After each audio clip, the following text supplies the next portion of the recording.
Suspense. And the producer of radio's outstanding theater of thrills, the master of mystery and adventure, William N. Robeson. Mrs. Rogers was the kind of a lady to whom nothing ever happens. A quiet widow living in a quiet town among quiet friends. But dear Mrs. Rogers hardly expected to become involved in murder when she put that innocent little classified ad in the evening paper. Things weren't that quiet. Listen then, as Miss Lee Patrick stars in My Dear Niece, which begins in just a moment. Welcome, William Bendix. Nobody can act up to par with a nasty cold. I check my cold distress the fast way, with 4-way cold tablets. Yes, tests of 4 leading cold tablets proved 4-way fastest acting of all. Amazing 4-way starts in minutes to relieve aches, pains, headache, reduce fever, calm upset stomach, also overcomes irregularity. 4-way's the fast way to relieve those cold miseries. Then you feel better quickly. 4-way cold tablets, only 29 and 59 cents. Here's a word about another fine product of Grove Laboratories. Yes, you can get rid of embarrassing dandruff while you improve the appearance of your hair. With Fitch Dandruff Remover Shampoo. Its special dandruff-removing lather reaches right down to the scalp, gently, thoroughly. So effective, it's guaranteed to remove itchy dandruff with just one lathering. And yet, Fitch can brighten your hair. Actually make it as much as 35% brighter. See shining highlights you didn't even know were there. For remember this about Fitch Shampoo. It positively removes dandruff, as it definitely acts to brighten your hair. Use it regularly. And now, My Dear Niece, starring Lee Patrick. A tale well calculated to keep you in suspense. My dear niece, I'm writing you this letter in explanation of certain recent actions of mine, about which you are probably curious. You will recall that it was upon your advice that I placed the advertisement in our local paper, and you will probably recall its text. Widowed woman, genteel, some secretarial experience, drives own car, desires position of interest with reliable business house. Address Mrs. Emily Rogers, Box 2B, or phone Hilton 22412. Hello? Mrs. Emily Rogers, please. This is she speaking. I'm calling about the ad you ran in yesterday's paper. Oh, yes. I think I can offer you a position you'd be interested in, Mrs. Rogers. My name is Bruce. Yes, Mr. Bruce. We're a very small publishing house, Mrs. Rogers, and we need someone to take care of any of the contacts we might wish to make in your part of the country. Oh, you aren't from Hilton, then? No, our offices are in Los Angeles. We'd pay you $50 a week, providing you could use your home as an office, although there wouldn't be much office work required. And as I say, the position primarily would be one of establishing contacts. Why, it sounds fine, Mr. Bruce. It sounds fine, Mr. Bruce. Good. Then consider yourself under salary, beginning immediately, Mrs. Rogers. I'll phone you again as soon as there's something more definite for you to do. And that's how I got the job. I assumed, naturally, that I would immediately receive instructions from Mr. Bruce as to how I should go about establishing contacts. But the first word I had after the telephone conversation was when the postman arrived the next Saturday with an envelope for me containing a check for $50. There was no return address on the envelope, and the check was a personal one, bearing no company name. It was signed R.L. Bruce.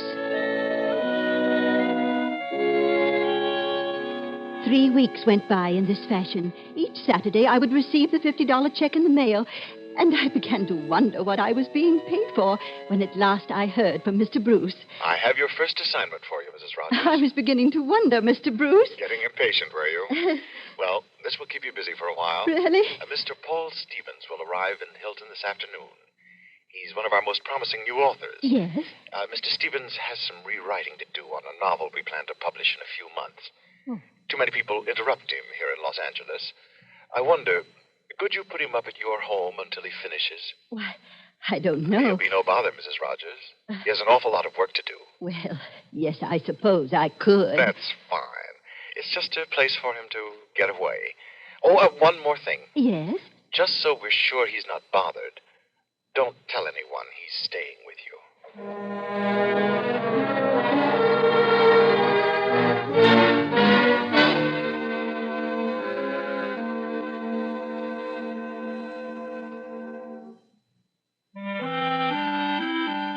When a cloud bursts and fresh, clean rain falls on a grove of rich green pine, It's so nice.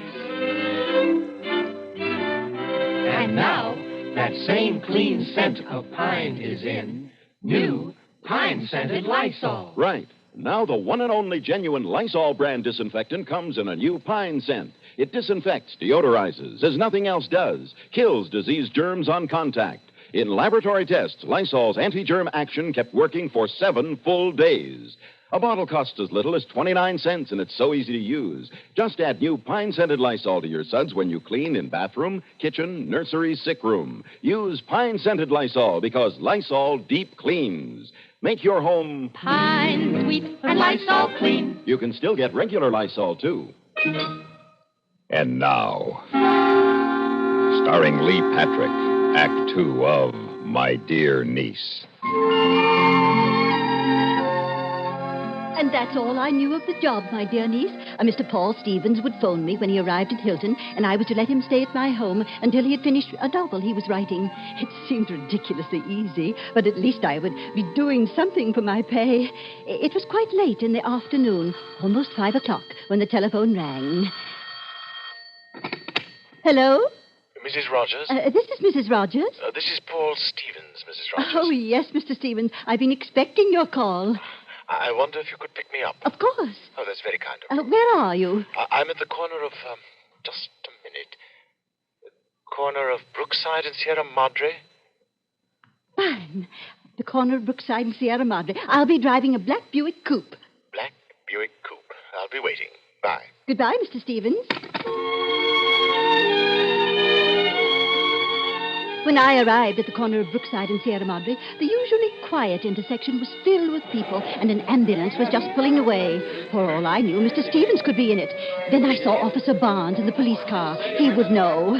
Oh, good afternoon, Mrs. Rogers. What's happened? Hit-and-run accident a few minutes ago. Who was hit? Man about 35. No identification yet. Was he badly hurt? He's dead. Oh, how awful. Yeah. I was supposed to meet someone, a gentleman here, Mr. Paul Stevens. I'll be glad to call you when we get an identification on him. Would you? I'd be very grateful. I went slowly back to where I had parked.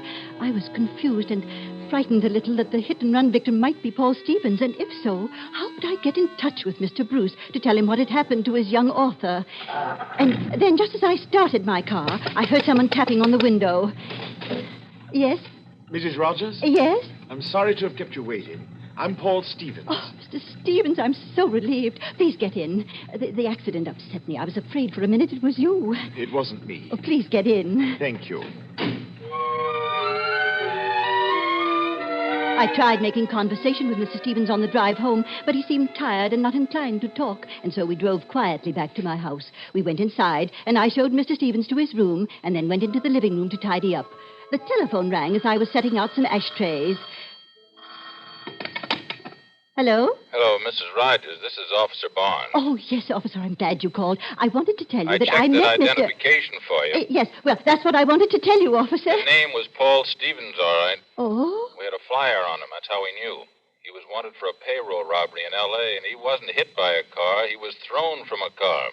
He was murdered. I stood there, frozen with fear, the telephone receiver in my hand, looking at the door to the hallway where the man who had called himself Paul Stevens stood smiling tightly, holding a gun in his hand.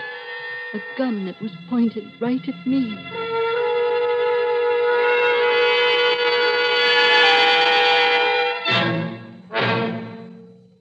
Often on Thanksgiving, we're inclined to eat too much. And the result? Well, acid indigestion can very quickly spoil a pleasant holiday. So remember this. Doodle you know about the little white tablets in the little green pocket roll? Just a-waiting for the moment when you need 'em to bring your acid indigestion under control. Tums are the little white tablets in the little green pocket roll.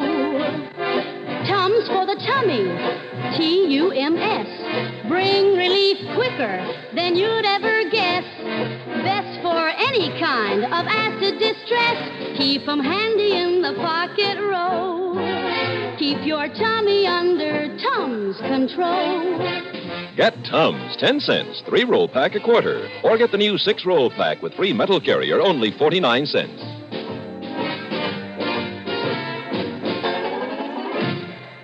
And now, starring Lee Patrick, Act 3 of My Dear Niece.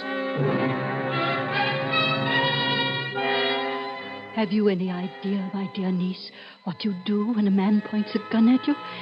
Well, I'll tell you. You do what he tells you to do. I hung up the phone. Sit down. I sat down, and I said, "Who are you? Why did you pretend to be Mr. Stevens?" I'm stupid. What? I didn't think they would find out who he was. I didn't know he was hot. You killed him? Yes. I killed Paul Stevens. Why? I run a very special kind of publishing business, Mrs. Rogers. That much of the story was on the level.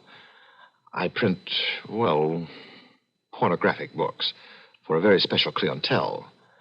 Mr. Stevens somehow got hold of a list of my customers and threatened to use it for blackmail. So, I killed him. Oh, you horrid man. Get your coat on, Mrs. Rogers. You've got some more driving to do.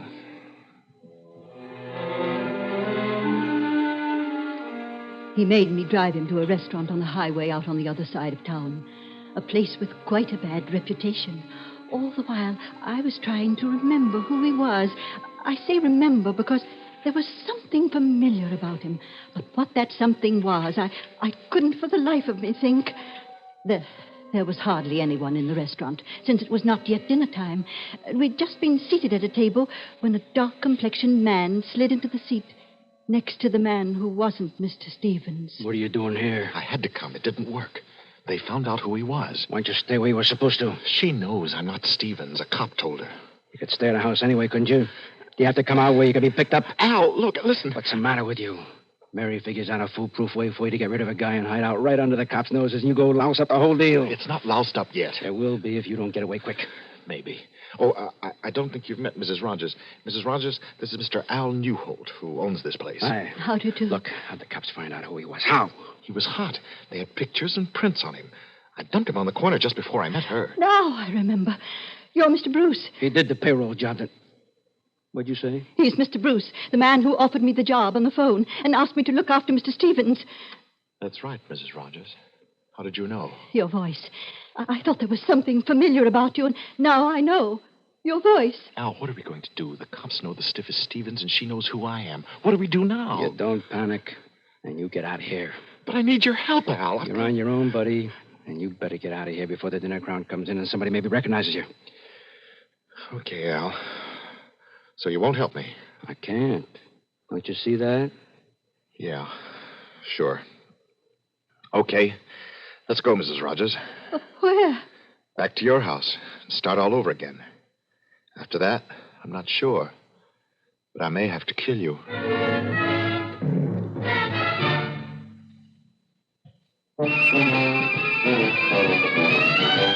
Of all leading filter cigarettes, Kent Filter's best. Kent Filter's best. It makes good sense when you smoke Kent. Kent Filter's best. Of all of the brands of cigarettes, Kent tastes the best. Kent tastes the best. A richer taste than all the rest. Kent Filter's best.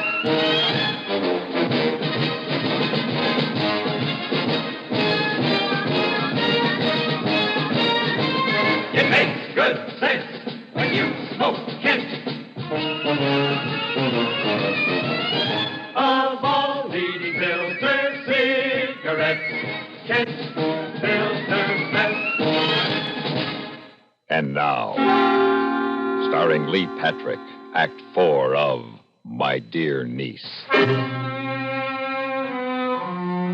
You may well imagine my fright, my dear niece, as I drove back through town with this bloodthirsty man at my side. My car is not new, as you know, and although I often have trouble with it, I never before had the horn stick. But that night it stuck right on the corner of Brookside and Sierra Madre. Stop blowing your horn! I'm sorry, Mr. Bruce, I'm not blowing my horn. It's gotten stuck. All right, stop the car. You stay there. Don't try to drive away. See? Yes, I see.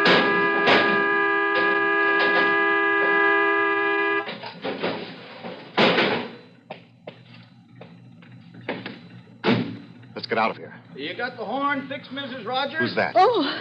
Good evening, Mrs. Rogers. Tell him everything's all right. Want me to fix that horn for you? No, thank you, Mr. Myers. It's all right. Well, it'll only take me a second to fix it so you can use it. Never mind. Mr. Myers, this is Mr. Paul Stevens. How are you, sir? Yeah. I see you pull them wires to stop the horn. I usually take care of Mrs. Rogers' car myself. Makes me feel funny when something goes wrong with it, you know. Of course. I'll bring it in the morning, Mr. Myers. Well, no sense you're bothering, Mrs. Rogers. I'll go along with you now if you like. Take you home. Not safe driving without a horn. Won't take long to fix it, and I'll have the car back to you first thing in the morning. I believe you said you wanted to show me the town this evening, Mrs. Rogers. Wouldn't you need the car? Well, I was looking suppose... forward to the drive. You don't mind. No, of course.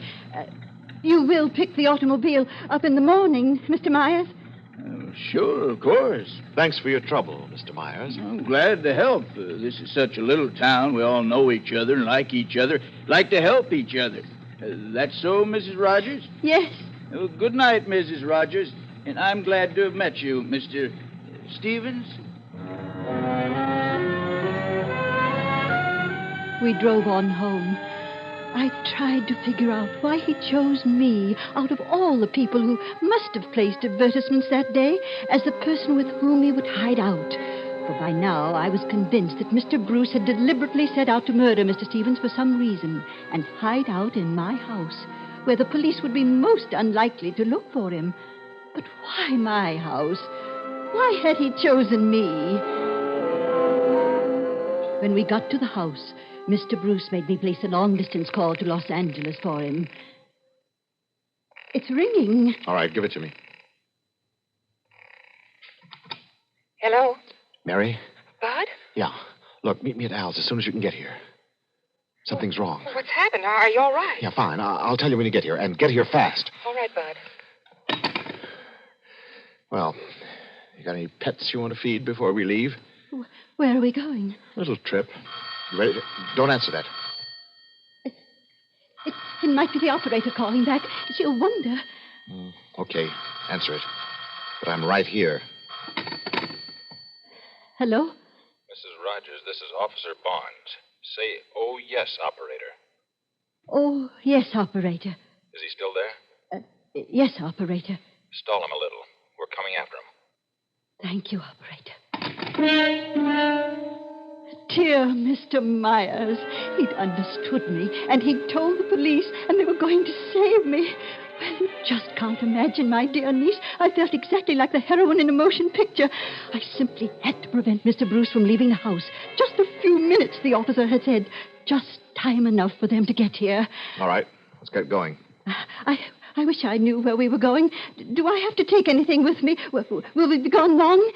You will. A long time. Well, then I'll need several changes of clothes.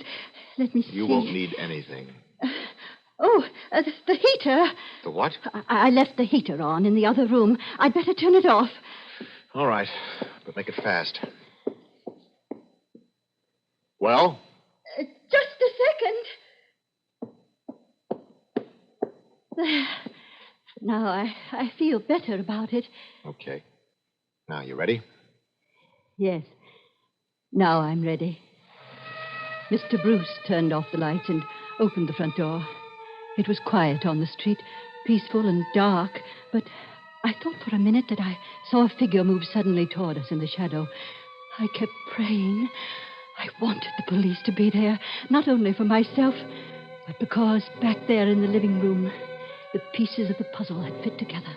Now I knew the whole story, all of the whys and hows. Mr. Bruce motioned to me to go ahead, and I walked slowly down the path toward the automobile. I could feel Mr. Bruce a few steps behind me. Midway in the walk, it happened. Hold him high, Bruce. What? Get down, Mrs. Rogers. There you... Mrs. Rogers. Mrs. Rogers, you all right? Yeah. I'm all right. Thank you. I'm all right. And there it is, my dear niece. The explanation I promised you. I felt as your aunt that I should tell you, Mary, how you happened to be in the county jail awaiting trial. When Mr. Al in the roadhouse first mentioned your name, I was suspicious. But not until Mr. Bruce made the phone call to you did I piece the story together. You had suggested the advertisement. Your husband answered it and employed me. Oh, if only you'd told me, my dear, that you'd gotten married while you were in Los Angeles. After all, I am your only living relative, and I could have come to your wedding. Then this whole thing wouldn't have happened, would it, dear? Because I would have known Mr. Bruce all the time. Let me know after the trial what your new address is to be, and I will continue writing. As always, Aunt Emily.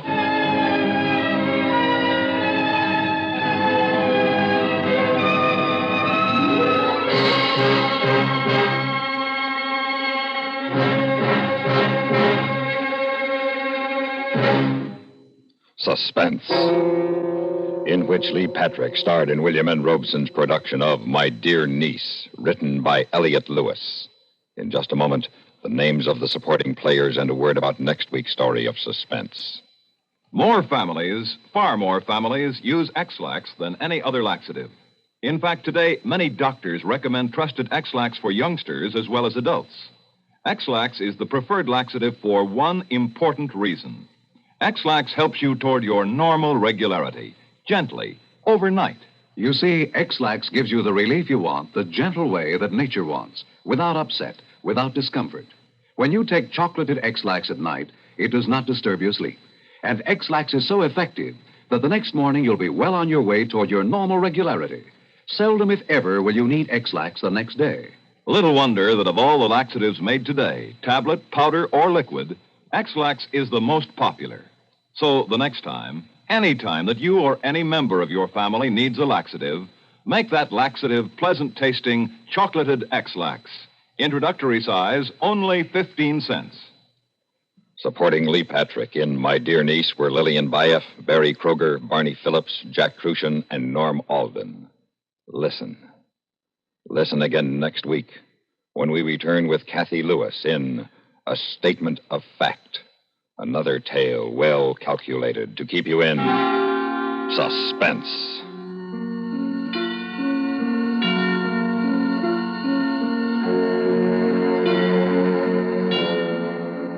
This is the CBS Radio Network.